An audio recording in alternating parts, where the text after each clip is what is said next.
स्वागत है जी आप सभी का एक बार फिर से स्कूपर के मंच पर। आज चर्चा तो हमने किसी और विषय पे करनी थी, लेकिन मुख्यमंत्री भगवंत मान उन्होंने एक ट्वीट किया। एक्स पोस्ट जिसे कहते हैं, पहले ट्विटर हुआ करता, इसलिए ट्वीट हम आम लोगों को उस ट्वीट जो शब्द है इसके साथ वो परिचित है, तो हम ट्वीट जो शब्द है वो इस्तेमाल करेंगे। तो एक्स जो सोशल मीडिया एक प्लेटफॉर्म है उस पर उन्होंने ट्वीट किया। वो है पंजाब की महिला आईएएस ऑफिसर जिन्होंने आज अपने पति समेत जो है वो बीजेपी में वो शामिल हो गई हैं, और उनको जो शामिल करवाया गया उस फंक्शन में केंद्रीय मंत्री हरदीप पुरी जो है वो भी उस वक्त मौजूद थे। और हमने कल ही जो हमारी वीडियो थी जिसमें हमने ये कहा था कि ये जो महिला आईएएस ऑफिसर है 2011 बैच की परमपाल कौर जिनका नाम है, और उनके पति गुरप्रीत सिंह मलूका, और वो पुत्रवधू हैं सिकंदर सिंह मलूका जो अकाली दल के जो वरिष्ठ जो पंजाब के नेता हैं। तो हमने ये कहा था कि उनका जाना तय है, और आज जो है वो शामिल हो गए हैं। तो एक तो इस बात के लिए कि हम जो भी स्कूपर के मंच के ऊपर बात करते हैं उसको हम जिम्मेदारी के साथ बात करते हैं, ऐसे नहीं है अटकलों के आधार पे ही जो हम है वो कोई विश्लेषण जो है वो नहीं करते, क्योंकि हमारे लिए आप सभी जो दर्शक हैं वो सम्माननीय है, आदरणीय है, क्योंकि आप लोग अपने वक्त में से वक्त निकाल के हमें देखते हैं। तो लौटते हैं उस ट्वीट पे। तो जाहिर सी बात है, जब मुख्यमंत्री ट्वीट करेंगे और उस महिला ऑफिसर के लिए, अब तो वो पूर्व ऑफिसर हो गई हैं, कि उनका जो त्यागपत्र दिया है उसको लेके उन्होंने ट्वीट किया है। और क्योंकि ये जो ट्वीट है ये पब्लिक डोमेन में है, सोशल मीडिया में है, तो इसलिए हम उसके ऊपर एक राजनीतिक जो उसका दृष्टिकोण है उससे हम इस बात पे चर्चा कर सकते हैं। तो सबसे पहली बात कि मुख्यमंत्री को क्या जरूरत पड़ी है, एक आईएएस ऑफिसर किसी पार्टी में चले गए हैं, उनको हर हक हासिल है, उनको अधिकार है कि वो जितनी देर वो चाहें वो सर्विस करें, सेवा करें, और उसके बाद अगर चाहें तो वो अपने पद से त्याग पत्र देके कि कहीं भी शामिल हो सकते, चाहे वो राजनीति में जाएं या किसी और भी जो है फील्ड में वो जाके काम कर सकते हैं। तो जब वो शामिल हुए उसी वक्त जो है करीब उसी वक्त आज ये मुख्यमंत्री मान साहब का ट्वीट आता है। तो अगर हमारे जो पंजाबी नहीं जानते, पंजाबी में उन्होंने इसको ट्वीट किया है, जो नहीं जानते हमारे दर्शक, तो उनके लिए मैं इसको पढ़ देता हूं और उसका मैं फिर हिंदी में आपको बता दूंगा कि इसका माने क्या है उनके लिए। वैसे तो हम हमारी अपेक्षा है कि आप सभी लोग जो हैं जो हिंदी भाषी भी हैं, विशेषकर जो उत्तर भारत के, वो पंजाबी को भी समझते हैं। तो लेकिन ये मैं ट्वीट आपको पढ़ देता हूं जो उन्होंने किया, ताकि क्योंकि मुख्यमंत्री का ट्वीट है तो उसमें कुछ ऐसा नहीं होना चाहिए कि कोई इधर की बात उधर हो जाए, तो हम इस पे स्पेसिफिक रहना चाहते हैं। तो उनका ट्वीट है कि परमपाल कौर जी आईएएस अफसर दे तौर ते अस्तीफा पंजाब सरकार वल्लों मंजूर नहीं किया गया। तो ये है इसकी पहली लाइन कि आपका अस्तीफा जो है, उनका नाम लेकर उन्होंने सम्मानजनक तरीके से कि परमपाल कौर जी आपका अस्तीफा जो है त्यागपत्र है उसको पंजाब सरकार ने मंजूर नहीं। ये अस्तीफे की सबसे पहले खबर जो आई थी वो कोई 3 अप्रैल को मीडिया में आया था, तो जाहिर सी बात है अस्तीफा उससे पहले ही दिया गया होगा। तो इस बात को भी अब 3 के बाद आज 11 अप्रैल है, तो 8 दिन तो ये हो गए, और उससे पहले भी हो सकता है 1, 2, 3 दिन, जिसके बारे में हम पुष्टि नहीं कर सकते, लेकिन उससे पहले ये दिया गया, तो काफी दिन थे। और ये त्यागपत्र उस आईएएस अधिकारी ने पंजाब के मुख्य सचिव अनुराग वर्मा जी उनको सौंपा था। ये एक रूल जो है आईएएस जो अधिकारी है उसके मुताबिक वो जिस स्टेट का वो केडर के होते हैं वो वहां के मुख्य सचिव जो है उनको अपना इस्तीफा देते हैं। तो आज 8 दिन के बाद सवाल यह पैदा होता है कि मुख्यमंत्री आज ये बता रहे हैं कि आपका इस्तीफा मंजूर। पहली बात तो ये बात उनको कहने के लिए एक पब्लिक डोमेन सोशल मीडिया की जरूरत क्यों पड़ी? ये तो आपस की प्रशासनिक बात है। उस ऑफिसर को सीधा इस बात से अवगत कराया जाता है कि भाई आपका इस्तीफा मंजूर हुआ है नहीं हुआ, तो इसको पब्लिक में लाने की क्या जरूरत थी? तो सवाल पैदा होता है कि क्या मुख्यमंत्री मान का यह ट्वीट राजनीति से प्रेरित है?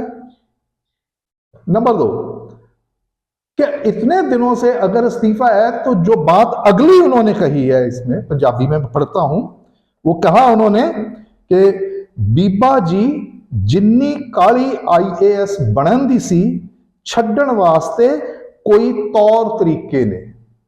बीबा जी फिर उन्होंने आदर भाव से उस महिला अधिकारी को एड्रेस किया है और यह कहा कि आपका जितनी जल्दी आपको आईएएस बनने की थी। तो मैं यहां थोड़ा सा आपको बता दूं, जो लोग नहीं जानते, कि ये जो परमपाल कौर जी हैं आईएएस अधिकारी, इनके जो ससुर हैं सिकंदर सिंह मलूका, तो जो वो जब मंत्री थे श्रोमणी अकाली दल और बीजेपी की जब सरकार थी पंजाब में, तो तब इनकी जो नियुक्ति है ये सीधा डायरेक्ट आईएएस नहीं है, ये प्रमोटी है। ये जो स्टेट की राज्य की जो सेवा है उसमें से ये इनको नॉमिनेट किया गया और ये आईएएस उसके बाद बने थे। तो वो उसमें कुछ विवाद थे, लेकिन अंततः वो सब कुछ क्लियर हो गया और ये बतौर आईएएस अधिकारी इन्होंने अपनी सेवा जो है वो निभाई है जब तक उन्होंने इस्तीफा नहीं दिया था। तो शायद मुख्यमंत्री उस बात की तरफ इशारा करे ये कहते हुए कि भाई आपको इतनी जल्दी थी, काली में तो जल्दी थी, आपको जितनी जल्दी थी उसको छोड़ने के भी कई तौर तरीके हैं। जो छोड़ने के तौर तरीके के जाहिर सी बात है कि जो रूल्स हैं जो गवर्न करते हैं किसी भी प्रशासनिक, जो अखिल भारतीय प्रशासनिक सेवा है इंडियन एडमिनिस्ट्रेटिव सर्विस, उसके जो रूल्स हैं उसके मुताबिक आपको रिजाइन ये करना चाहिए था। तो आगे वो कहते हैं कृपा करके इस्तीफा देने दे तरीके समझो। तो कृपया त्यागपत्र कैसे दिया जाता है उनके तरीके जो हैं वो आपको समझने पड़ेंगे, वो रूल्स, यानी कि आपको उन रूल्स की, उन तरीकों की आपको नॉलेज वो नहीं थी, जानकारी नहीं थी। और आगे की लाइन जो बोलते हैं आखिर में, नहीं ता सारी उम्र ही कमाई खतरे विच पै सकती है, कि अगर वो तरीके जो है वो आपने नहीं समझे, यानी कि उन तरीकों के मुताबिक, उन रूल्स के मुताबिक आपने ये त्यागपत्र नहीं दिया, तो आपकी जो सारी उम्र की कमाई, मतलब जितना भी उनको पोस्ट पेंशन जो बेनिफिट्स मिलते हैं वो सारे के सारे जो हैं वो आपके खतरे में। एक किस्म की, एक जिसे कहें कि एक वील्ड थ्रेट, सीधी नहीं, एक छिपी हुई एक धमकी के तौर पे इसको देखा जा रहा है। आज जब मैं आपके रूबरू हूं, उससे पहले बहुत से लोगों से बात की, आज ये चर्चा का विषय है पंजाब में बहुत से लोगों को, कि भाई ये मुख्यमंत्री ने क्या कर दिया। तो मैं आपकी जानकारी के लिए कि इस पे मैंने ये क्यों सोचा कि इस पे वीडियो बनाया जाए, वो इसलिए क्योंकि बहुत लोगों ने, कम से कम जितने लोगों से मैंने बात की है पर्सनली, उन्होंने इसको अच्छा नहीं समझा, उन्होंने ठीक नहीं समझा। उन्होंने ये कहा कि मुख्यमंत्री को ये शोभा नहीं देता कि वो एक ऑफिसर का, उसकी नौकरी के मुतल्लिक जो बातें हैं उनको पब्लिक डोमेन में नहीं लाया जाना चाहिए। अगर वो बीजेपी में शामिल भी हो गए हैं तो इससे क्या है, आप मुख्यमंत्री हैं, आपका पद जो है वो, उसको आप राजनीति में, अब आपके ऊपर यह दोष लग सकता है कि आप इस जो प्रक्रिया है इस्तीफा देने की, त्यागपत्र देने की, इसको आप राजनीति में घसीट रहे हैं। तो ये अच्छी बात नहीं है। मुख्यमंत्री के पद पे आसीन जो व्यक्ति है उसको इस स्तर पे नहीं आना चाहिए। और सबसे बड़ी बात कि अगर उसको तरीका नहीं पता है, उसने गलत तरीके से कर दिया है, तो सही तरीका यह होना चाहिए था कि जो मुख्य सचिव का ऑफिस है, जो स्टेट गवर्नमेंट है, वो उनको बता देते कि भाई ये तरीका ऐसे नहीं, आप इसको अपने रेजिग्नेशन को इस तरीके से पुटअप करें, इसमें ये कमियां, ये खामियां। ये बड़ी बड़ी साधारण सी बात है, लेकिन ऐसा हुआ नहीं लगता है। कम से कम अभी तक ये बाहर नहीं। हालांकि मैंने कोशिश की कि जो मुख्य सचिव अनुराग वर्मा, जो बहुत देर से हमारे वाकिफ भी हैं, तो मैंने उनको फोन भी किया और व्हाट्सएप पे कॉल किया उनको, और उनको मैसेज भी भेजा कि मैं इस विषय पे आपका एक वर्जन जो चाहता हूं, लेकिन उन्होंने न तो फोन का जवाब दिया, ना उन्होंने अभी तक, जब मैं आपसे अब रूबरू हूं, उन्होंने कोई मैसेज जो है जवाबी नहीं दिया। खैर, हम आगे बढ़ते हैं। तो ये सारा कुछ हुआ है जो अवॉइडेबल है, नहीं होना चाहिए था। एक बड़ा सीधा साधारण सा सरल सा एक तरीका था, वो कर देते। तो मुख्यमंत्री इसको ये लेके आ रहे हैं राजनीति के अखाड़े में, उस बात को लेके आए।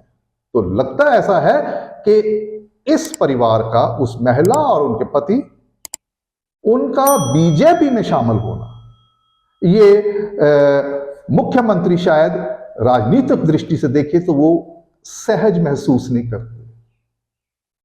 मैं ये कहता हूं कि मान लीजिए वो बीजेपी की बजाय अगर वो आम आदमी पार्टी में वो शामिल होती, वो महिला अधिकारी, तो क्या करते हैं मुख्यमंत्री? क्या तब भी यही कहते कि आपको तौर तरीका नहीं पता? क्या तब भी वो ट्वीट करते मुख्यमंत्री? ये बड़ा सवाल है। तो मुख्यमंत्री को अब चुनावी माहौल है, इससे यह भी पता चलता है कि चुनावी माहौल कितना गर्म हो चुका है। ऐसी बातें जो नॉर्मली अवॉइडेबल है, उनको भी राजनीति के उसमें आप घसीट के लाओगे, तो उससे पता चलता है कि आम आदमी पार्टी और जिसके मुखिया जो प्रदेश अध्यक्ष हैं, मुख्यमंत्री भी हैं, प्रदेश अध्यक्ष भी हैं वो आम आदमी पार्टी का, उनको लगता है कि इस इस्तीफे से कुछ चुभा है, उनको कुछ ना कुछ लगा है कि ये ठीक नहीं है, ये हमारे खिलाफ गया है। क्योंकि ये भी चर्चाएं हैं कि बीजेपी की तरफ से इस महिला अधिकारी को बठिंडा के संसदीय क्षेत्र में से अब बीजेपी के उम्मीदवार के तौर पे उतारा जा सकता है। और जैसे कल वाली वीडियो में हमने कहा था कि अगर ऐसा होता है, और जो जिसके बारे में कहा जा रहा है कि ऐसा होगा, अदरवाइज तो उनको शामिल होने का वो नहीं है, इतने बड़े केंद्रीय नेता और वो उन्होंने शामिल करवाया है, तो उसके पीछे उसका उद्देश्य तो होगा ही ना। तो चुनावी माहौल में अगर ऐसा हो रहा है तो उनको टिकट दी जा सकती है। और अगर ऐसा होता है तो पंजाब में एक बहुत बड़ी राजनीतिक जो है चुनावी ये करवट होगी। और इसका क्या असर निकलेगा, इसका सही माने में हम तब आकलन करेंगे जब और पार्टियां, जैसे श्रोमणी अकाली दल, कांग्रेस जो है, और दूसरी पार्टियां, जब उनके उम्मीदवार आ जाएंगे मैदान में, तब हम इसका आकलन करेंगे। फिलहाल के लिए इतना ही काफी। आपने हमारी पहली वीडियो को देखा, सराहा, आपका समर्थन, उसके लिए आपका धन्यवाद। और आइंदा हमारी वीडियो आप देखते रहे। बहुत बहुत धन्यवाद।